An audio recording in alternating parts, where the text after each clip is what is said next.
দর্শক আমন্ত্রণ জানাচ্ছি এটিএন নিউজের সাপ্তাহিক আয়োজন popular life insurance company limited বিস্টক অনুষ্ঠানে। আপনাদের সাথে আছি আমি গোলাম কাদির রবু। মূলত অর্থনীতি এবং ব্যবসা বাণিজ্যের নানা বিষয় নিয়ে আমরা এই অনুষ্ঠানে আলোচনা করে থাকি। আজ আমরা আলোচনা করব দেশীয় ফ্যাশন শিল্প নিয়ে। আজ আমরা অতিথি হিসেবে পেয়েছি ফিট এলিগেন্সের ব্যবস্থাপনা পরিচালক ওয়াহিদা শারমিনকে। জনাব ওয়াহিদা শারমিন, আপনাকে স্বাগত জানাচ্ছি আমাদের এই আলোচনায়। ধন্যবাদ। যে আমরা আলোচনার শুরুটা একটু আপনাদের ফিট এলিগেন্স দিয়েই শুরু করতে চাই। আমরা তো দেখলাম যে দেখতে দেখতে প্রায় 25 বছর অতিক্রম করলো ফিট এলিগেন্স। তো এই যে 25 বছর, এটা তো কম সময় না। একটা সুনামের সঙ্গে 25 বছর অতিক্রম করা নিঃসন্দেহে একটা কঠিন কাজ। তো এটি আসলে কিভাবে সম্ভব হলো এবং সেই সঙ্গে আপনাদের ভবিষ্যৎ পরিকল্পনাটা একটু জানতে চাই। আমাদের ফিট এলিগেন্স জার্নিটা শুরু হয়েছিল 2001 সালে 26শে মার্চ। যখন আমরা এটা শুরু করেছিলাম তখনও হয়তো বা আমাদের যে প্রয়াত এমডি তার হয়তো ভিশন ছিল যে আমরা লং টার্ম করব, বাট এটা আলহামদুলিল্লাহ যে 25 বছর আমরা সাকসেসফুলি স্টেপ বাই স্টেপ মানে করতে পেরেছি বা সবার চেষ্টা এটা সম্ভব হয়েছে। আর সবচেয়ে বড় যে সাপোর্টটা পেয়েছি আমরা হচ্ছে আমাদের ক্লায়েন্টের সাপোর্ট, আমাদের উপর আস্থাটা রাখার জন্য। না হলে আসলে ক্লায়েন্টের সাপোর্ট এবং আমাদের চেষ্টা দুটো মিলে আসলে এটা সম্ভব হয়েছে। এটা আসলে একার আমাদের জার্নি না, এটার সাথে আমাদের যত ক্রেতা আমাদের সাথে জড়িত এবং আমাদের যত এমপ্লয়ি এবং আমাদের ফ্যাক্টরি সবার মানে অক্লান্ত প্রচেষ্টায় আমরা আসলে 25 বছরে পা রাখতে পেরেছি আলহামদুলিল্লাহ। জি, আমরা তো দেখছি যে ধীরে ধীরে আপনারা এক্সপানশনের দিকেও যাচ্ছেন। তো ভবিষ্যতে আপনারা আসলে এটাকে কোথায় দেখতে চান? ডেফিনেটলি আমাদের এখন টোটাল আমাদের 12টা আউটলেট, ফিট এলিগেন্স ফর্মাল, আর আমাদের এছাড়াও এথনিক ওয়্যারও আমরা চালু করেছি। তো আমাদের টোটাল সব মিলিয়ে 13টা আউটলেট ঢাকা এবং ঢাকার বাইরে। ফিউচারে আমাদের ইচ্ছা আছে দেশের বাইরে আমরা নেওয়ার জন্য। সেটার জন্য আসলে একটা সময় বা একটা ইনভেস্টমেন্ট বা একটা লং টার্ম প্ল্যানিং আমরা করছি। সো আমাদের ইচ্ছা আছে যে এরপরে আমরা দেশের বাইরে যদি করতে চাই, মানে ওইটার অপরচুনিটিটা আমরা খুঁজছি। হয়তো বা সুযোগ সুবিধা পেলে ইনশাল্লাহ আমরা দেশের বাইরে স্টোর দেওয়ার চিন্তা করব। কিন্তু আপনারা যদি দেশের বাইরে যদি আউটলেট করতে চান সেক্ষেত্রে তো সরকারের তো একটা সহযোগিতা দরকার আছে, বিশেষ করে দূতাবাসগুলোর। জি, সেটা আমাদের যেমন দরকার আছে, আমাদের মতো যেসব ব্র্যান্ড লোকাল আছে তারাও যদি ইন্টারন্যাশনালি তাদেরকে এস্টাবলিশমেন্ট করতে চায়, গভর্নমেন্টের অনেক বড় একটা সহযোগিতা আছে লাগবে। না হলে আসলে এই সুনামটা আমরা ধরে রাখতে পারবো না, যেটা আমরা আমাদের লোকালে মানে বাংলাদেশের ক্ষেত্রে সুনাম ধরে রাখাটা সহজ হয়েছে। বাইরে আমাদেরকে সেই পরিমাণ সাপোর্ট দিতে হবে যাতে আমরা ওখানেও মাথা উঁচু করে আমাদের নিজস্ব একটা ব্র্যান্ড এস্টাবলিশমেন্ট করতে পারি। কিন্তু এখন পর্যন্ত আসলে দেশীয় ব্র্যান্ড যারা বাংলাদেশে লিড দিচ্ছে আপনাদের মতো ফিট এলিগেন্স সহ, তারা আসলে কেন বাহিরে আউটলেট করতে পারছে না? এখানে আসলে বাধাগুলো কোথায়? অ্যাকচুয়ালি আমরা যেভাবে কাজ করছি বা আমরা যেভাবে লোকালে ক্লায়েন্টদের ডিমান্ড, ক্লায়েন্টের নিড প্লাস আমাদের যে বাজেটটা থাকে সেটা যত সহজে আমরা এখানে ক্লায়েন্টদেরকে সার্ভিসটা দিতে পারছি, যখন আমরা এটা নিয়ে দেশের বাইরে চিন্তা করব তখন আমার ইন্টারন্যাশনাল ব্র্যান্ডের সাথে কম্পিটিশনে যেতে হবে। তো ইন্টারন্যাশনাল ব্র্যান্ডের সাথে যখন আমি কম্পিটিশনে যাব তখন আমার অনেক কিছু মাথায় রেখে আগাতে হবে। আমার মার্কেটিং আপগ্রেড করতে হবে, আমার আমার আরো দক্ষ যেটাকে বলে হচ্ছে কারিগর লাগবে, আমার যেটাকে বলে ই কমার্স অনেক আপডেট হতে হবে, শুল্ক কম থাকতে হবে। এই ধরনের অনেকগুলো সাপোর্ট লাগবে। সাপোর্ট ছাড়া আসলে আমাদের পক্ষে বাইরে মানে ওইভাবে নিজেদেরকে এস্টাবলিশ করে বাকি যারা ইন্টারন্যাশনাল ব্র্যান্ড আছে যেমন জারা বা H&M বা আরো যারা বড় বড় ইউনিক্লো, এদের সাথে কম্পিটিশন করতে গেলে যে ধরনের আমাদের সাপোর্টটা না হলে আসলে আমাদেরও ওই সাহসটা হবে না যে আমরা বাইরে এক্সপেনশনে যাই। আপনি ইউনিক্লো, H&M, যারা এদের কথা বললেন, তো আপনার কাছে আমার একটা প্রসঙ্গক্রমে মনে হলো আমার, যেটি হচ্ছে এই যে আমরা যারা বাংলাদেশের যারা তৈরি পোশাকের যারা উদ্যোক্তা, বাংলাদেশের তৈরি পোশাক তো বিশ্বে রপ্তানি হচ্ছে এবং বিশ্বে তারা সেকেন্ড পজিশনে আছে। তো এই সমস্ত উদ্যোক্তাদের পোশাক বিশ্ব বাজারে সমাদৃত হচ্ছে, আবার এরা যখন দেশীয় পোশাক ব্র্যান্ড তৈরি করছে, ঠিক এই ব্র্যান্ডটা কেন আসলে ওখানে ভালো করতে পারছে না, কিংবা সেটি কেন বৈশ্বিক ব্র্যান্ড হিসেবে গড়ে তোলা যাচ্ছে না দেশীয় ব্র্যান্ডগুলোকে? এদেরই হাতেই তো তৈরি। অ্যাকচুয়ালি ভালো করতে পারছে না আমি কথা বলবো না, কারণ আমরা তো যেতেই পারিনি। আমরা যেটা হচ্ছে যে কেন হচ্ছে না, হচ্ছে না, যেটা আমি আপনাকে একটু আগে এক্সপ্লেন করেছি যে অ্যাকচুয়ালি আমাদের গভর্নমেন্টগত দিক থেকে যখন আমি ইন্টারন্যাশনালি কোনো একটা বড় ব্র্যান্ডের সাথে কম্পিট করব, আমাকে সব কিছুতেই ইন্টারন্যাশনাল লেভেলে যেতে হবে। সেই পরিমাণ সাপোর্টটা আমার গভর্নমেন্টগতভাবে লাগবে। এবং আমাদেরকে যেটা হয় যে আমাদের একটা অ্যাসেসরিজ থেকে, মানে যেগুলো আমরা প্রোডাক্ট একটা মেক করতে গেলে যা যা সুবিধা লাগে, শুল্ক মুক্ত, দেন হচ্ছে আপনার ডিউটি ফ্রি যেগুলো লাগে, সেগুলো সহযোগিতা আমাদের লাগবে, যে পলিসিগত সাপোর্ট লাগবে। তারপরে হচ্ছে যে আমাদের যে ধরেন আমরা যে প্রোডাক্টগুলো এখানে ক্লায়েন্টদেরকে ইজিলি দিতে পারি, আমরা যখন ইন্টারন্যাশনাল মার্কেটে যাব তখন আমাদেরকে কোয়ালিটি আরো বেটার দিতে হবে, কারণ এটা আমাদের একটা সম্মানের ব্যাপার, আর এটা আমাদের একটা ইমেজের ব্যাপার। তো অনেক কিছু মিলায় মানে আমরা এটাকে কভার করতে পারছি না। আপা, এই যে আপনি বলছিলেন যে আপনারা তো আসলে জাননি, জি, যেহেতু এখানে বিভিন্ন রকমের বাধা আছে, এক্ষেত্রে সরকারের সহযোগিতাই সবচেয়ে বেশি গুরুত্বপূর্ণ, দূতাবাসগুলোরও হয়তো হেল্প লাগবে। তো আমার প্রশ্ন হচ্ছে যে আপনারা এই ব্যাপারটা নিয়ে কি সরকারের নীতি নির্ধারকদের কাছে গিয়েছিলেন কিনা, বা তাদের সঙ্গে আপনারা এই ব্যাপারে আলোচনা করেছিলেন কি, বা আগ্রহের জায়গাটা যদি আপনি প্রকাশ আমাকে করেছিলেন কিনা বলেন, তাহলে আমি যেটা বলবো যে আমরা আসলে লোকালি স্ট্রাগল করছি। যদি আপনি বলেন অ্যাজ এ লোকাল ব্র্যান্ড হিসেবে ফিট এলিগেন্স আমরা স্ট্রাগল করছি। কেন করছি? আমাদের এখন যে সিচুয়েশন, দেশের যে পরিস্থিতি, প্লাস বহির্বিশ্বে যে যুদ্ধ, তো সবকিছু মিলে কিন্তু এখন আমরা লোকাল যে এখানেই টিকে থাকার লড়াই চলছে। হ্যাঁ, এক্স্যাক্টলি, আমাদের এখানেই টিকে থাকার লড়াই চলছে।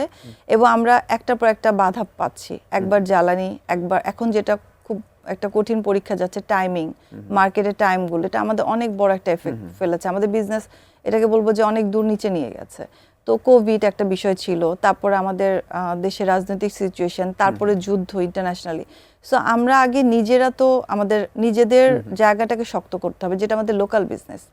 দেন আমরা ইনভেস্ট করার চিন্তা করব। যেখানে আমরা লোকাল বিজনেসটাকে এস্টাবলিশ করতে হিমশিম খেয়ে যাচ্ছি, এই পরিস্থিতিতে আসলে দেশের বাইরে দেওয়ার মতন স্ট্রেংথ আসলে আমাদের ওভাবে নাই। যে আপনি বলছিলেন যে আপনারা দেশীয়ভাবেই টিকে থাকার লড়াই আপনারা করছেন নানান সীমাবদ্ধতার কারণে। নিঃসন্দেহে রাশিয়া ইউক্রেন যুদ্ধের পরে রাজনৈতিক যে অবস্থা বাংলাদেশে যে ছিল, চেঞ্জেবল পরিস্থিতি ছিল, সেটি গ্যাস বিদ্যুতের সমস্যা তো আছেই। তো আপনার কাছে আমার প্রশ্ন যে এখন আসলে ব্যবসাটা কেমন যাচ্ছে, বিশেষ করে নতুন সরকারের পর আপনারা কতটা আশাবাদী হচ্ছেন? নতুন সরকারের পরে পলিটিক্যাল স্টেবিলিটি আছে, আমরা আসলে যদি আপনি বলেন নতুন সরকারের পর আমরা খুবই আশাবাদী ছিলাম যে আমাদের সবকিছু চেঞ্জ আসবে, কারণ আমরা আসলে অনেক দিন থেকেই একটা নতুন সরকার বা নতুন একটা প্রতিনিধিত্বটা চাচ্ছিলাম।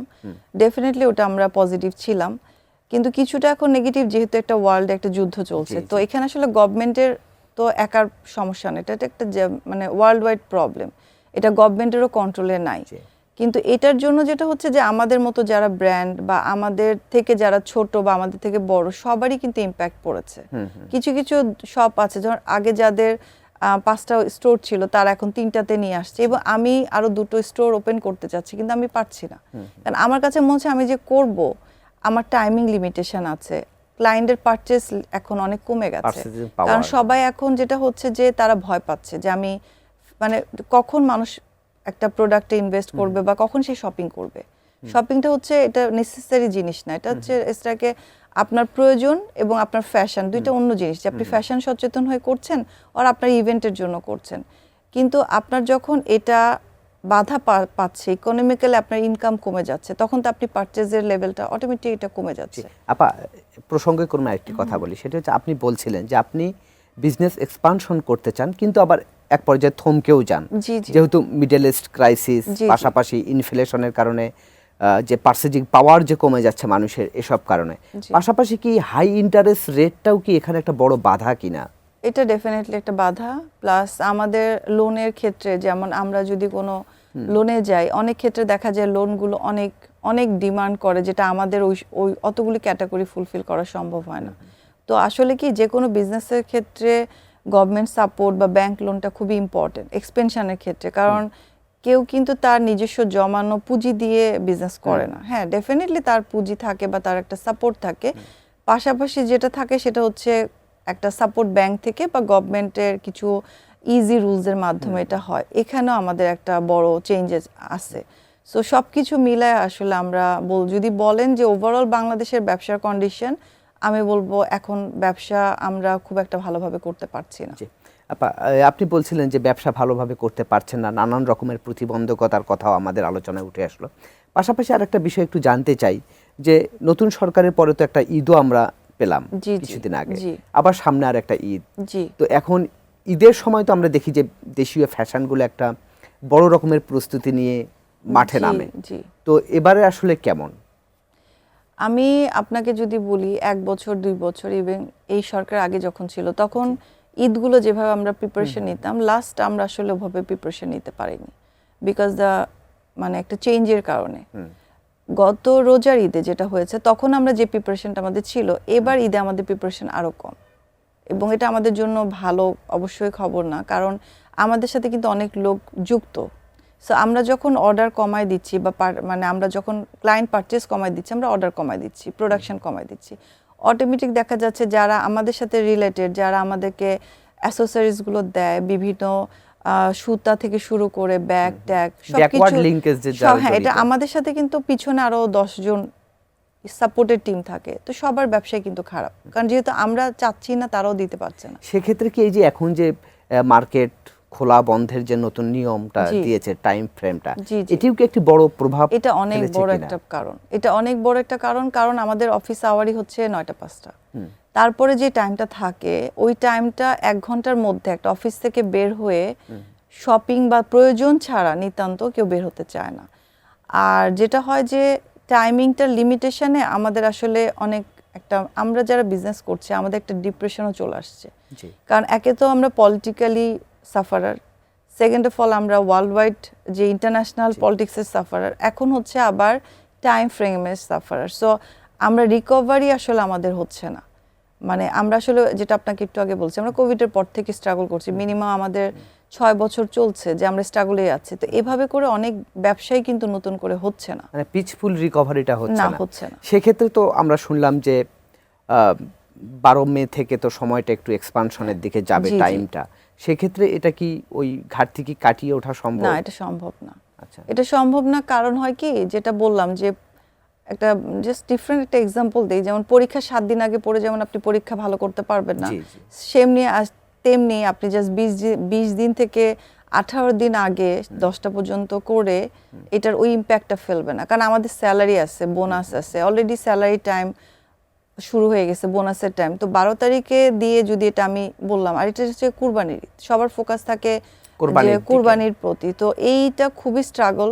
অনেকেই আছে যেমন আমার সাথে, যারা আমাদের অনেকে আছে বিভিন্ন ধরনের ব্যবসার সাথে রিলেটেড, সবাই কিন্তু ডিপ্রেশনেই আছে যে কিভাবে কি করবে, কারণ আমরা তো আসলে আমাদের যে কমিটমেন্ট থাকে ওয়ার্কারদের সাথে যে আমরা স্যালারি বোনাস এগুলো অন টাইমে দিব, আমাদের কিন্তু একটা চ্যালেঞ্জ হয়েছে। এটা কি পরিমাণে স্ট্রেস, যারা লোকাল বিজনেস করছে এটা তারাই একমাত্র ফেস করতে পারে। এই স্ট্রেস নিয়ে আপনি যদি বলেন ইন্টারন্যাশনাল মার্কেট, এটা সম্ভবই না। আগে আপনাকে লোকালটাকে মজবুত করতে হবে, তারপর দেন ইন্টারন্যাশনাল আপনার দিকে যেতে কনফিডেন্ট হবে। বাড়বে, তারপর আপনি ইন্টারন্যাশনালে কম্পিট করতে পারবেন। তো আমরা তো দেখছি যে আপনাদের মতো যে বড় বড় যারা এক্সপোর্টার, তারাও তো এখন এই দেশীয় ফ্যাশন জি। ব্র্যান্ডে তারা চলে জি, এসেছে, জি।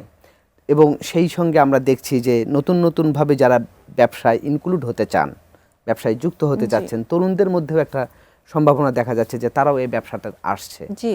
এবং অনেকে পড়াশোনা করে এসছে এই জি, জি। ইয়েতে, এবং সামনের দিকে হয়তো এটা আরও বাড়বে। তো আপনার কাছে আসলে জানতে চাইবো সেটি হচ্ছে যে এই শিল্পের বিকাশের জন্য আসলে সরকার আর কি করতে পারে, এবং কোন ধরনের সাপোর্টগুলো দিলে পারে এই শিল্পটা আসলে আরও বিকশিত হতে পারে, এই বিষয়টি আপনার কাছে জানবো। তার আগে নিচ্ছি ছোট্ট একটা বিরতি। জি দর্শক, আপনারা দেখছেন popular life insurance company limited বিস্টক। এবার নিচ্ছি ছোট্ট একটি বিরতি, আমাদের সঙ্গেই থাকুন।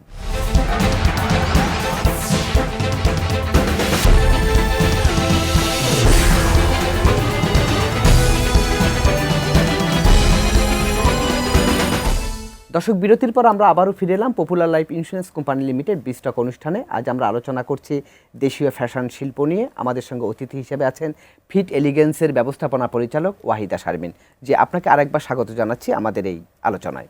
যে বিরতির আগে আপনার কাছে আমি জানতে চেয়েছিলাম যে যেহেতু এই শিল্পটা বাংলাদেশে বিকাশমান, সেক্ষেত্রে আরও নতুন উদ্যোক্তাও তৈরি হচ্ছে এ খাতে। সেক্ষেত্রে আসলে সরকারের দিক থেকে কিংবা কোন বিষয়গুলো থেকে গুরুত্ব দিলে এটি আরও বেশি সম্ভাবনাকে আমরা কাজে লাগাতে পারি? আমার কাছে যেটা মনে হয় যে আমরা যে প্রোডাক্টটা মেনলি আমার কাছে সবসময় যেটা আমি মনে হয় যে আমার এক্সাম্পলটা দিলে আমার জন্য ইজি, সেটা হচ্ছে আমি যে প্রোডাক্টটা তৈরি করি এটা suit is a very uncommon একটা প্রোডাক্ট। জি। এবং এটার জন্য অনেক ধরনের অ্যাসেসরিজ, আমার ফ্যাব্রিক থেকে শুরু করে সুতা থেকে শুরু করে বাটন, জিপার, আমার অনেক ধরনের সাপোর্ট যেটাকে লাগে। শিল্পের কাঁচামাল হিসেবে জি বলা হচ্ছে। কাঁচামাল, এক্স্যাক্টলি। তো এই কাঁচামালগুলো যেগুলো আমরা ইম্পোর্ট করছি সেটা যেটা হচ্ছে যে আমাদের জন্য অনেক এক্সপেন্সিভ হয়ে যায়। গভর্নমেন্ট যদি এক্ষেত্রে আমাদেরকে শুল্ক বা আমাদের ডিউটি ফ্রি এগুলোতে যদি একটু সাপোর্ট করে, অথবা যাদের কাছ থেকে আমরা এগুলো পারচেস করছি লোকাল থেকে, তারা যদি ওই সুযোগটা পায় তাহলে তারা আমাদেরকে এই যেটা কাঁচা মালগুলো একটু কমে দিলে আমাদের জন্য প্রাইজিংয়েও সুবিধা হয়, আমাদের জন্য ব্যবসাটাকে ধরে রাখাও তারপরে সুবিধা আপনি হচ্ছে। বলতে চাচ্ছেন ব্যাকওয়ার্ড লিঙ্কেজের সঙ্গে যারা জড়িত জি, তারা জি। যদি স্বাবলম্বী হয়, তারা যদি জি। ভালো অবস্থায় থাকে, তাহলে পরোক্ষভাবে তার বেনিফিটটা আপনারাও পাবেন, তাই তো? ডেফিনেটলি, কারণ আপনি আমাকে দেখছেন, আমার কোম্পানি দেখছেন বা আমার স্টোরগুলো দেখছেন, কিন্তু এর পিছনে আরো অনেক লোক কাজ করছে। তো কাজ করছে বলতে কি, ফ্যাক্টরি এন্ডেও কাজ করছে, আবার সাপ্লায়ারও কাজ করছে। তো সাপ্লায়াররা যতটা আমরা নেগোশিয়েট করতে পারি না প্রাইসে, কারণ প্রাইসটা তাদের কাছে বেশি বলে তা আমাদেরকেও বেশি দিতে হচ্ছে। তো এগুলোর ক্ষেত্রে যদি গভর্নমেন্ট পজিটিভলি আমাদেরকে সাপোর্ট করে, যেটা বললাম, যেগুলো আমরা ইম্পোর্ট করি সেগুলোতে যদি আমাদেরকে ভ্যাট বা ট্যাক্সটা একটু কমিয়ে, মানে যেটাকে বলে হচ্ছে আপনার করে শুল্ক বা শুল্ক মুক্ত বা সামনে যেহেতু বাজেট আসছে, ডিউটি ফ্রি রাখে, এবং আমাদের যদি যারা আমাদের সাপ্লায়ার, যারা আমাদেরকে আবার লোকাল থেকে, আমরা তো দুই ওয়েতেই নিচ্ছি, লোকালও কিছু আমরা আনাচ্ছি এবং আমরা বাইরে থেকেও করছি, ওই দুইটা ক্ষেত্রে যদি আমরা সুযোগটা পাই তাহলে আমাদের হয়তো বা আরো আগানো সম্ভব, বা যারা ইন ফিউচারে এই বিজনেসে আসবে তারাও এটাকে ভালোভাবে ইউটিলাইজ করতে পারবে এবং আরো সম্ভাবনা বাড়বে। আরেকটি বিষয় একটু বলি, সেটি হচ্ছে যে আমরা দেখছি যে মানুষের তো রুচির পরিবর্তন ঘটছে প্রতিনিয়ত, এবং আমাদের ফ্যাশনের মধ্যেও কিছুটা পরিবর্তন এসছে। জি। তো সেক্ষেত্রে আসলে রিসার্চ ডেভেলপমেন্টের কাজটা আসলে কতদূর এগোনো যাচ্ছে? বিশেষ করে দক্ষ ম্যান পাওয়ার তৈরির, এটাও তো একটা বড় বিষয় এখানে। সেইটা কি তৈরি হওয়ার মতো অবকাঠামো কিংবা সুযোগ সুবিধা সেটা না আছে না, কিনা? ডেফিনেটলি আছে, কেন থাকবে না? না হলে আমরা ইন্টারন্যাশনালি কেন আমরা করছি, জি, যে compete আমরা করছেন। যখন এক্সপোর্ট করছি আমাদের এই কর্মীদের দিয়ে করছি, তাহলে আমাদের সম্ভাবনা অবশ্যই আছে, বা আমরা আমাদের যারা ওয়ার্কার আছে তাদেরকে আমরা ওভাবে রেডি করছি, আমাদের ব্র্যান্ডের প্রোডাক্টের কোয়ালিটি কিন্তু আমাদের যারা ব্যাক এন্ডে কাজ করছে, যে ওয়ার্কাররা, তাদের উপরই ডিপেন্ড করছে। সো সম্ভাবনা আছে, হ্যাঁ ডেফিনেটলি। আমি বলবো যে এগুলির ক্ষেত্রে ট্রেনিং ইনস্টিটিউট হলে আরো বেটার, দেন আমরা আরো ভালো দক্ষ কারিগর পাবো। আমার কাছে এটা আমার নিজস্ব ওপিনিয়ন, যখন আমরা বাংলাদেশ থেকে ম্যান পাওয়ার বাইরে পাঠাচ্ছি, আমরা যদি ওদেরকে ট্রেনিং দিয়ে পাঠাই তাহলে কিন্তু তাদের স্যালারিটা অনেক বেড়ে যায়। এটা আমি Value add করে। হ্যাঁ, ভ্যালু অ্যাড করে। যেমন আমরা যখন বাংলাদেশ থেকে পাঠাচ্ছি, একটা কৃষকও যাচ্ছে, বা একটা রিক্সাওয়ালাও টাকা জোগাড় করে সে হয়তো মালয়েশিয়া আর দুবাই যে সে ওখানে রাস্তাঘাটে কাজ করছে। কিন্তু আমরা যদি এদেরকে একটু ট্রেনিং দেই, যে কি ইলেকট্রিশিয়ান হিসেবে, বা হয়তো বা আমরা তাদেরকে কিছু থাকে না টেকনিক্যাল কাজে, আমরা তাদেরকে এখানে যদি কোনো ইনস্টিটিউট হয়, তখন যেটা হবে যে এরা যখন দেশের বাইরে যাবে তখন তারা কনফিডেন্টের সাথে যাবে। আপনার কি মনে হয়, একদিকে দেশীয় শিল্পের বিকাশ, পাশাপাশি বাংলাদেশে বিশাল একটা তৈরি পোশাক খাত, জি। সবকিছু মিলিয়ে এই যেটি আপনি বলছিলেন যে দক্ষ ম্যান পাওয়ার থেকে শুরু করে ফ্যাশনের দিক থেকে একটু আরো বেশি পরিবর্তন, কিংবা বহির্বিশ্বের যারা পোশাক কেনে তাদের রুচি, কিংবা দেশের মধ্যে যারা পোশাক ব্যবহার করে তাদের রুচির সাথে পরিচয় মিলিয়ে গবেষণা, সবকিছুর জন্য কি বিশ্ববিদ্যালয় লেভেলগুলোতে কি আসলে পড়াশোনার ব্যাপারটাও কি এটার সঙ্গে ইনক্লুড করা যায় এটা কিনা? তো আসলে কোনো কিছু বলার অপেক্ষায় রাখে না। ডেফিনেটলি যত আপনি ট্রেন পিপল হচ্ছে আপনাকে ওই সার্ভিসটা দিতে পারে, কারণ ওরা শিখে আসছে। এখন যেটা হচ্ছে, আমরা যেটা করছি, আমরা যখন ওয়ার্কার নিচ্ছি তাদেরকে আমরা আমাদের ট্রেন্ডে রেডি করছি, তাদেরকে আমরা শিখাচ্ছি, কিন্তু সে যদি কিছুটা নলেজেবল হয় তখন আমাদের শিখাতেও কম হচ্ছে, প্লাস যেটা করতে হচ্ছে যে তার ওই এক্সপিরিয়েন্সটা আমাদের কাজে লাগছে, অনেক ক্ষেত্রে আমরা তার কাছ থেকে শিখতে পারি। তো এই যে ব্যাপারটা, এটা অবশ্যই স্কুল থেকে, আসলে এগুলো একদম স্কুল লেভেল থেকেই আমাদের, যেহেতু আমাদের 80% হচ্ছে আমাদের গার্মেন্টস, ওর আমাদের যেটাকে বলে আরএমজি সেক্টর, আমার কাছে মনে হয় স্কুল লেভেল থেকেই মানে অ্যাজ এ পার্ট অফ এডুকেশনে থাকা উচিত। তাহলে শুধুমাত্র সবাই গভর্নমেন্ট জব, প্রাইভেট জব এদিকে থাকবে না। আরো অনেক স্কোপ তৈরি হবে, যেটা আমাদের বেকার বা আমাদের যে চাকরি বা চাকরি পাচ্ছে না এই জিনিসগুলো ফুলফিল হয়ে যাবে যদি আমরা এটা একদম প্রাইমারি লেভেল থেকে শুরু যেহেতু করতে আমরা পারি। দেখছি যে অনেক বিশ্ববিদ্যালয় কিন্তু এই বিষয়ে কিন্তু পড়াশোনা না হচ্ছে না হচ্ছে তেমন। না, বিশ্ববিদ্যালয় পর্যন্ত অনেকে যেতেও পারে না। যারা পড়ছে তারা কিন্তু সবাই গোল থাকে না যে তারা বিশ্ববিদ্যালয়ে যাবে। স্কুল কলেজ পর্যন্ত বা যেটাকে বলে হচ্ছে ক্লাস 10 দেন 12 এই পর্যন্ত যদি আমরা বেসিক কিছু কিছু, আমি বলবো না যে অনেক এডুকেশন পার্টে অনেক কিছু করার, কিন্তু একটা আইডিয়া যদি আমরা যেমন আমাদের সময় যে কৃষি অর্থনীতি ছিল, গার্হস্থ্য অর্থনীতি, এরকম যদি আমরা গার্মেন্টস নিয়েও যদি আমরা স্টার্ট করি ক্লাস 5, 6, 7 থেকে as a part of education, এটা অনেক হেল্প করবে এবং এটা আমাদের ফিউচার অনেক ব্রাইট হবে, এটাই আমি মনে করি। পাশাপাশি আরেকটা বিষয় জানতে চাই, সেটি হচ্ছে যে নতুন যারা এই ব্যবসায় আসবে সেক্ষেত্রে তাদের আসলে প্রস্তুতিটা কেমন হওয়া উচিত, তাদের কোন কোন বিষয়গুলোতে লক্ষ্য রাখা উচিত, মানে নতুন উদ্যোক্তা যারা তৈরি হতে চান এক্ষেত্রে তাদের প্রতি আপনার পরামর্শটা কি হবে? এই প্রশ্নের উত্তরটি আপনার কাছ থেকে নেব, তার আগে নিচ্ছি আরেকটি বিরতি। দর্শক, আপনারা দেখছেন popular life insurance company limited বিস্টক। এবার নিচ্ছি আরেকটি বিরতি, আমাদের সঙ্গেই থাকুন।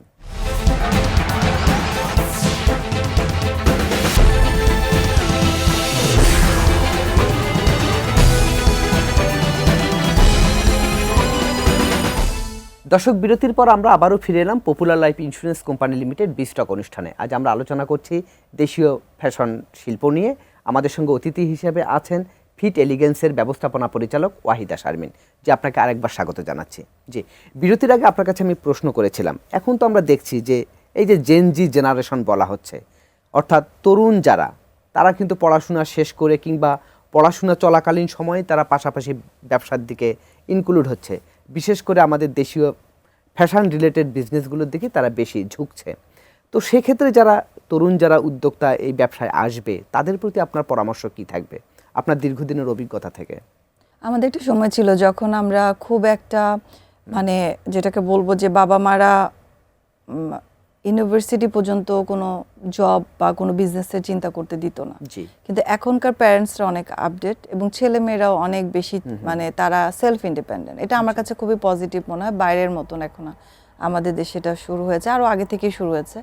সো দেখা যাচ্ছে যে যারা জেনজি অর যারা এখন এই প্রফেশনে আসতে চায়, আমি বলবো যে সবার আগে তারা যেটা করবে নলেজটা গ্যাদার করা, আর যেটাই করতে চায় সেটাতে তাদের আগে ট্রেনিং নেওয়া, আর যেটাকে আমরা বলবো যে সেই প্রোডাক্টটা যে ধরনের বিজনেসে সে যেতে চায় সেটা নিয়ে তার একটা সেই বিষয়ে তার দক্ষতা জ্ঞান অর্জন করা। কারণ আমাদের সময় যখন আমরা ফিটেলেন্স স্টার্ট করেছি আরো 25 বছর আগে, তখন যে মার্কেটটা ছিল সেই কম্পিটিশন আর এখনকার কম্পিটিশনের মধ্যে আসলে অনেক ব্যবধান। সো ওরা যখন মার্কেটে আসছে তখনই সে কম্পিটিশনে পড়ে যাচ্ছে। সেখানে সাস্টেন করার জন্য তাদের এনাফ যেটাকে বলবো কন্টিনিউ যে শেখা লার্নিংটা থাকতে হবে, কন্টিনিউ একটা তাদের একটা মানে যেটাকে বলবো আমি যদি বলেন যে তাদের ফোকাসটা খুব ইম্পর্টেন্ট, তাদের নলেজ গ্যাদার করার জন্য তারা কন্টিনিউ ট্রেনিং নেওয়া। অ্যাকচুয়ালি ট্রেনিংয়ের উপর তো কোনো কিছু নাই, এবং যে প্রোডাক্টটা সে লঞ্চ করবে সেই প্রোডাক্টটা নিয়ে তার মানে ডিটেল জ্ঞান থাকতে হবে। কিন্তু যারা ধরেন যে নতুন এই ব্যবসায় আসলো বা আসতে চান, জি, কিন্তু অলরেডি তো মার্কেটে তো অনেক বড় বড় বিজনেসম্যান, ধরেন যে আপনাদের মতো ব্র্যান্ডগুলো অলরেডি আছে, তাহলে তারা নতুনরা এসে এরকম এস্টাবলিশড ব্র্যান্ডগুলোর সাথে কিভাবে আসলে কম্পিটিশনটা করবে? আমাদের পরে অনেক ব্র্যান্ডই আসছে, তারা ভালোই করছে। একটা সময় যেটা হয় যে যেটা আমার শুরুর এক্সপেরিয়েন্সে ছিল যে স্যুটের মতন স্টোর খুব কম ছিল। এখন দেখা যায় যে কয়েক কিলোমিটারের মধ্যে একটা করে স্যুট বুটিক টাইপের, হয়তো বা তারা বড় ইনভেস্ট করেনি। আমরা যেমন আউটলেট বা আমাদের ক্লায়েন্ট অনেক দূর পর্যন্ত আমরা বিস্তার, আমাদের যেহেতু অনেক বছরের আমাদের সময় লিমিটেড করছে, হয়তো বা তারা বুটিক আকারে করছে। এখন স্যুটগুলো আমার রিলেটেড যারা দেখছে যারা বুটিক স্টোর করছে, এটাও একটা ট্রেন্ড, এটাও ক্লায়েন্ট অ্যাকসেপ্ট করছে। এখন হচ্ছে কি ক্লায়েন্টের টেস্টের উপর যে তারা কি বড় হিসাবে নিজেদেরকে বিস্তার করতে চায় নাকি তারা ছোট বুটিক হিসাবে নিজেদেরকে দেখতে চায়। তো আমি যেটা মনে করব যে আমরাও কিন্তু ছোট থেকেই আস্তে আস্তে গ্রো করেছি, আমরাও কিন্তু একটা স্টোর দেন 2টে স্টোর এভাবে করেছি। যখন তারা যেই প্রোডাক্টটা আমার রিলেটেড প্রোডাক্ট হোক বা যে রিলেটেডই তারা প্রোডাক্টটা নিয়ে কাজ করবে, শুরুটা ছোটই হবে। সময়ের সাথে সাথে তারা ডিমান্ড অনুযায়ী, তারাও তাদের নলেজ অনুযায়ী তারাও তাদের বিজনেসটাকে বিস্তার করতে পারবে। এটার জন্য তাদের যেটাকে বললাম যে এনাফ নলেজ থাকতে হবে, না হলে এটা সম্ভব না। কিন্তু এখানে তো তারা সামনে আর একটা বাধার মুখে পড়ছে, যেটি ইদানিং আমরা লক্ষ্য করছি যে আমদানি নামে দেশীয় ব্র্যান্ডের নামে যেসব আমদানি করা হচ্ছে, জি, সেক্ষেত্রে সেটাও তো এখানে এই ব্যবসার ক্ষেত্রে একটা বড় বাধা হিসেবে চিহ্নিত করা হচ্ছে। এটা আমি বলবো হ্যাঁ একটা বাধা ডেফিনেটলি, কারণ লোকাল ব্র্যান্ড সেটা হচ্ছে আমরা স্ট্রাগল করছি। জি, এখন যদি বাইরে থেকে কোনো ব্র্যান্ড লোকালে ঢুকে যায় তখন আমাদের স্ট্রাগলের পরিমাণটা দ্বিগুণ হয়ে যায়। একে আমাদের কোয়ালিটির ক্ষেত্রে, দুয়ে হচ্ছে প্রাইজিং এর ক্ষেত্রে। তো এই ক্ষেত্রে দেখা যাচ্ছে যে আমরা যদি আমি একটু পিছন দিকে তাকালে ভালো, যেমন আগে যেমন যেটা হতো যে 14ই এপ্রিল যেটাকে আমরা বলি পহেলা বৈশাখ, জি। আমাদের ফেস্টিভগুলোতে লোকাল বুটিক, লোকাল ব্র্যান্ড, যদিও ওটা আমার রিলেটেড ছিল না, কিন্তু ওদের একটা মানে অনেক বড় একটা উৎসবের একটা আমেজ থাকতো, তারা এটা নিয়ে কাজ করতো। গত কয়েক বছরে এরকম বিভিন্ন ব্র্যান্ড বাইরে থেকে আসা বা ফ্র্যাঞ্চাইজ আসার কারণে এগুলোতে অনেক বড় একটা বাধা পেয়েছে। এবং আমার কাছে মনে হচ্ছে এই ইন্ডাস্ট্রিতে যারা কাজ করছে, মানে যারা অনেক, আমি যদি বলি যে এরা হচ্ছে ফ্যাশন ইন্ডাস্ট্রি শুরুর যারা আমাদের আছেন, যারা বিভিন্ন বুটিক হাউসগুলো, সেগুলো অলমোস্ট নাই হয়ে গেছে। তো এটা রিজন, কিন্তু এটা একটা রিজন ডেফিনেটলি, কারণ যে পরিমাণ বাজেট দিয়ে এগুলো আসছে সেই পরিমাণ বাজেট আমাদের লোকাল যারা আমরা বিজনেস করছি তাদের নাই। সো আমাদের জন্য খুব টাফ হয়ে যায় কম্পিটিশানে। আর এটা হচ্ছে যে ক্লায়েন্ট তো আপনার যেটা হয় যে সে যেটাকে অ্যাডাপ্ট করছে সেটা হচ্ছে সে ফ্যাশনেবল প্রোডাক্টে অ্যাডাপ্ট করছে, হয়তো বা আমরা আমাদের ট্রেন্ড অনুযায়ী করছি, ওগুলো ভিন্ন মাত্রা বা ভিন্ন ধারায় থাকছে। এই জায়গাতে আমরাও স্ট্রাগল করছি, লোকাল ব্র্যান্ডও করছে। সো এটাও একটা আমার কাছে মনে হয় যে এটাও একটা আমাদের জন্য অ্যালার্মিং বা এটা একটু ভয়ের কারণ। সেক্ষেত্রে আসলে এই যে যারা আমদানি করা পণ্য দেশীয় ব্র্যান্ড হিসেবে চালাচ্ছে মার্কেটে, ব্যবসা যারা করছে, তাহলে এইটা দূর করার ক্ষেত্রে করণীয়টা কি হতে পারে সরকারের এখানে? আমার কাছে মনে হয় যে এটা আসলে দূর করা, এটা আমাদের জন্য একদিকে ভালো যে আমাদের কম্পিটিশনটা আমাদের একটু টাফ হচ্ছে, আমাদের স্ট্রাগল হচ্ছে, পাশাপাশি আমরাও কিন্তু ডেভেলপ করার চেষ্টা করছি, আমরা আপগ্রেড করছি নিজেদেরকে। যে হ্যাঁ ডেফিনেটলি এখন যদি আমি বলি যে ইউনিক্লো অর H&M আসে, তারাও যদি আমার রিলেটেড প্রোডাক্ট করে, তখন আমাকে আরো বেটার করতে হবে, তাদের সাথে আমাকে মার্কেটে টিকতে হলে। এই জায়গাতে আমার একটু টাফ হয়ে যাচ্ছে। শিল্প হিসেবে তো সুরক্ষা পাওয়ার অধিকার তো আপনার ডেফিনেটলি আছে। এখানে গভর্নমেন্ট তার যে ওয়েগুলো আছে, গভর্নমেন্টের তো নিজস্ব কিছু রুলস আছে, সেগুলি তারা যদি তাদের ক্ষেত্রে অ্যাপ্লাই করে, আমাদেরকে যদি ওই প্রোটেকশনটা দেয়, তাহলে আমাদের জন্য ভালো। জি জি, যেটা আমি এর আগেও বলেছি যে আমাদের যদি এমন হয় যে আমরা যেগুলো অ্যাসেসরিজ বা যেগুলো করছি সেগুলো যদি প্রাইসটা একটু বেটার হয়, আমরা যদি আরেকটু কোয়ালিটি দিতে পারি। কারণ আমার কাছে যেটা মনে হয় যে দীর্ঘদিন এই প্রফেশনে কাজ করার পরে আমরা যেই প্রোডাক্টটা ক্লায়েন্টকে সার্ভিস দিচ্ছি, এই প্রোডাক্টটা কিন্তু ইন্টারন্যাশনাল মানেরই। সো আমরা কেন পারবো না? ডেফিনেটলি আমরা পারবো। এখানে বাইরে যেহেতু এটা হচ্ছে ওপেন মার্কেট, সবাই আসতে পারে, সবাই করতে পারে, কিন্তু লোকাল বিজনেসের ক্ষেত্রে এটা একটু আমি বলবো যে ভীতির কারণ। এই যে ফ্র্যাঞ্চাইজিগুলো যে আমরা এখন দেখছি, জি, সেটাকে আপনি কিভাবে দেখছেন? আমি বললাম আমি পজিটিভলি দেখছি, কিন্তু আমি ভয়ও পাই, কারণ আমার কম্পিটিশনে যখন এটা চলে আসে তখন লোকাল ব্র্যান্ড বলতে আমি যেটা বুঝি যে আমার নিজস্ব ট্যাগিং, আমার নিজস্ব লেভেল, আমার নিজের ফ্যাক্টরি সেটআপ থাকবে, এবং আমি আমার লোকাল যে লোকজন মানে বাংলাদেশি যারা আমার ক্লায়েন্ট, তাদের হাইট, ওয়েট, তাদের স্কিন টোন সব কিছুর উপর ডিপেন্ড করে আমি প্রোডাক্টটা তাকে দিচ্ছি। তার ডিমান্ড অনুযায়ী কাস্টম মেড করছি, বা আমি রেডিমেড করছি, বা যেটাই করছি টেলার মেড করছি, কিন্তু এটা আমি করছি আমার লোকের ডিমান্ড অনুযায়ী। তো এই যে ডিমান্ডটা আমি ফুলফিল করার চেষ্টা করছি, এখানে কিন্তু আমি সাপোর্ট করছি আমার লোকজনকে। তো ওই সাপোর্টটা যখন আমি এরকম ইন্টারন্যাশনাল ব্র্যান্ড চলে আসছে, তখন আমার জন্য খুব টাফ হয়ে যাবে, প্রাইসিংয়ের দিকেও টাফ হয়ে যাবে, এবং আমার যেটা হবে যে আমার সবসময় একটা ভয় কাজ করবে যে যদি আমি পিছায় যাই তাহলে আমি মার্কেট থেকে বের হয়ে যাব। তো এই জিনিসটা ডেফিনেটলি আমার কাছে একটু স্ট্রেস লাগে যে ডেফিনেটলি আমরা এই জায়গাটাতে মনে হয় একটু কেয়ারফুল হলে ভালো। কম্পিটিশন ভালো, হেলদি কম্পিটিশন ডেফিনেটলি, কিন্তু আমার কাছে মনে হচ্ছে যে এটাতে আমরা গভর্নমেন্ট থেকে সাপোর্টটা আমাদের দরকার। এটাতে যদি গভর্নমেন্ট কম্পিটিশন হওয়া ভালো, এটা যাতে অসম প্রতিযোগিতা না হয়। এক্স্যাক্টলি, ওটাই। আপনি বলছিলেন যে আসলে এই দেশীয় ব্র্যান্ডগুলো আসলে দেশের মধ্যেই টিকে থাকার লড়াই করছে, এবং তারা দেশের ভিতরে এক্সপানশন করার চিন্তা ভাবনা করছে বা এক্সপানশন করছে। তো এবং নতুন নতুন উদ্যোক্তারাও এখানে আসছে। তো আপনার কাছে আসলে আমি একটু জানতে চাই, তাহলে ভবিষ্যতে এই দেশীয় ব্র্যান্ডগুলো আমাদের রপ্তানির স্বপ্ন আমরা আসলে কতটা দেখতে পারি? যদিও এখনো মনে হয় সীমিত পরিসরে রপ্তানি হচ্ছে, বিশেষ করে মধ্যপ্রাচ্যের দেশগুলোতে যেগুলোতে বাংলাদেশিরা আছেন, জি। কিন্তু এটা বৈশ্বিকভাবে তৈরি পোশাকের মতো আমরা এই পোশাকগুলো রপ্তানির সম্ভাবনা আসলে কতখানি দেখতে পারি? আমি যেটা আপনাকে বলবো যে এটা আমার যে মেড ইন বাংলাদেশ, এটা কিন্তু একটা লাইন না, এটা কিন্তু একটা কনফিডেন্ট। জি। যখন আমিও দেশের বাইরে যে আমার প্রোডাক্ট দেখি, আমাদের দেশের প্রোডাক্ট দেখি মেড ইন বাংলাদেশ, এবং বড় বড় ব্র্যান্ডরা মেড ইন বাংলাদেশ দেয়, এটা কিন্তু আমাদের কনফিডেন্ট এবং আমাদেরকে অনেক প্রাউড ফিল করে অ্যাজ এ বাংলাদেশি হিসাবে। সো সম্ভাবনা ডেফিনেটলি অনেক আছে, কিন্তু আমরা এখন এই সম্ভাবনাটা যেটা আমাদের কিভাবে করে ইউটিলাইজ করব, কিভাবে করে এটা আমরা একটা কোঅর্ডিনেশনে নিয়ে এসে আমরা ইন্টারন্যাশনাল মার্কেটে যাব, সেটার যেই পথটা সেটা সহজ করার দায়িত্ব আমি বলবো আমাদেরও যেমন আছে, গভর্নমেন্টেরও আছে, সবারই এটা আসলে একত্রে কাজ করার ব্যাপার আছে।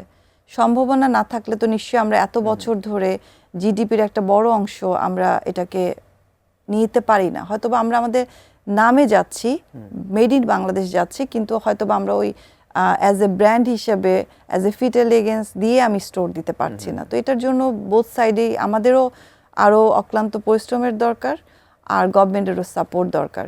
তো দুই দিক থেকে হলে ইনশাল্লাহ আমরাও পারবো। এক্ষেত্রে আপনার একটা পরামর্শ চাচ্ছি যে মেড ইন বাংলাদেশ এইটাকে আমরা আসলে কিভাবে আরো কাজে লাগাতে পারি, বা এটাকে কিভাবে আরো এস্টাবলিশ করা যেতে পারে? বাংলাদেশ গার্মেন্টসে আপনি যেটা বললেন, শুরুতেই বলেছিলেন যে সেকেন্ড, সো আমাদেরকে কিন্তু ওয়ার্ল্ড ওয়াইড সবাই চেনে যে আমরা সেকেন্ড পজিশনে আছি। যখন আমরা যেটা বললাম যে আমাদের আরো পরিশ্রম, আমাদের আরো ট্রেনিং, আমাদের আরো যেটা হচ্ছে ডিউটি ফ্রি, শুল্ক মুক্ত, যেগুলো দিয়ে আমরা প্রোডাক্টটাকে বাইরে ইন্ট্রোডিউস করব, মার্কেটিং, তারপর আপনার যেটাকে বলি আমরা যে যেটাকে বলে অনলাইন, মানে যে ওয়েতে আমরা আগাচ্ছি, এগুলো যদি আরো স্পেসিফিক হয়, আমাদেরকে কিন্তু মানুষ জানে যে বাংলাদেশ এখনো, বাংলাদেশ হচ্ছে গার্মেন্টসে সেকেন্ড পজিশন আছে, এটা কিন্তু অলরেডি বিভিন্ন দেশের মানুষই জানে। স্টাবলিশমেন্টে কিন্তু মানে করাটা কঠিন না, কিন্তু যাওয়াটা কঠিন, ওই ওয়েতে ওই যাত্রাটা কঠিন, কিন্তু যাওয়ার পরে স্টাবলিশ হতে আমার মনে হয় ওইটা আমাদের জন্য খুব একটা কঠিন হবে না, যেহেতু আমাদের নিজস্ব একটা আইডেন্টিটি অলরেডি অনেক বছর ধরে তৈরি হয়ে গেছে। একটা ট্রেন্ড আছে। সেক্ষেত্রে কি প্রচারণাটা কি আমাদের আরো একটু করতে হবে? জি জি, অবশ্যই। মার্কেটিং এর বিকল্প তো ডেফিনেটলি নাই, মার্কেটিং লাগবেই, ডেফিনেটলি মার্কেটিং লাগবে। এবং যেটাকে বলে হচ্ছে আমরা যেটাকে আরো যেটাকে বলে যে বাইরের যে একটা মার্কেট, মানে মার্কেট ধরার জন্য যে ফ্যাসিলিটিসগুলো আমাদের দরকার, আমাদের গভর্নমেন্ট থেকে বা আমাদের নিজেদের দিক থেকে, সেগুলো আমরা যতটা নিজেদেরকে ইমপ্রুভ করব তত দ্রুত আমরা এস্টাবলিশ করতে পারবো। সেক্ষেত্রে ইমেজ সংকটটাও একটা বড় বাধা কিনা? আমরা প্রায় বলি যে আমাদের ভাবমূর্তির সংকট আছে। আসলে ভাবমূর্তির সংকট ডেফিনেটলি আছে, এটা অন্য টোটালি ডিফারেন্ট একটা সাবজেক্ট। কিন্তু আমরা যেহেতু দীর্ঘদিন ধরে একটা সম্মান রেখেছি ইন্ডাস্ট্রিতে, সেটা টোটালি ডিফারেন্ট। কারণ ভাবমূর্তি যদি একদম খুব খারাপ হতো তাহলে তো আমরা অ্যাকসেপ্টেন্সটা পেতাম না, অলরেডি আমরা এই অবস্থানে আসতে পারতাম না। জি জি, ডেফিনেটলি আমরা পারতাম না, যেহেতু আমরা এখনো এত কিছু আমরা উত্থান পতন দেখার পরও আমরা কিন্তু এখনো লাস্ট ইয়ার বা আপনি যদি দেখেন, এখন আমরা আলহামদুলিল্লাহ ওই সিচুয়েশনে আছি। তো আমার কাছে মনে হয় ভাবমূর্তি ডেফিনেটলি ইম্প্যাক্ট ফেলে যে কোনো কিছুর ভাবমূর্তি, কিন্তু আমরা আমাদের কোয়ালিটিগত প্রোডাক্ট দিয়ে কিন্তু মাথা উঁচু করে দাঁড়িয়ে আছি, এটা আমাদের অনেক বড় একটা স্ট্রেংথ। আমরা নিজেরাও জানি না যে কতখানি স্ট্রেংথের উপর আমরা আছি। তো এটা একটা ব্লেসিং বলবো আমি। আপা, আমরা আলোচনা প্রায় শেষ পর্যায়ে চলে এসেছি, তো সার্বিকভাবে আপনার আর কিছু বলার আছে কিনা এই ফ্যাশন ইন্ডাস্ট্রি নিয়ে? আমি যেটা বলবো যে দেখেন, আমরা লোকাল বিজনেস করছি, আমরা দীর্ঘদিন ধরে এইভাবে এই প্রতিষ্ঠান বলেন, আমার মতন অনেক প্রতিষ্ঠান আছে যারা স্ট্রাগল করছে। আমি সবসময় বলবো যে আমাদের সাপোর্ট দরকার, আমরা সাপোর্ট চাচ্ছি, কোনো সহায়তা বলবো না, এটাকে বলবো সাপোর্ট।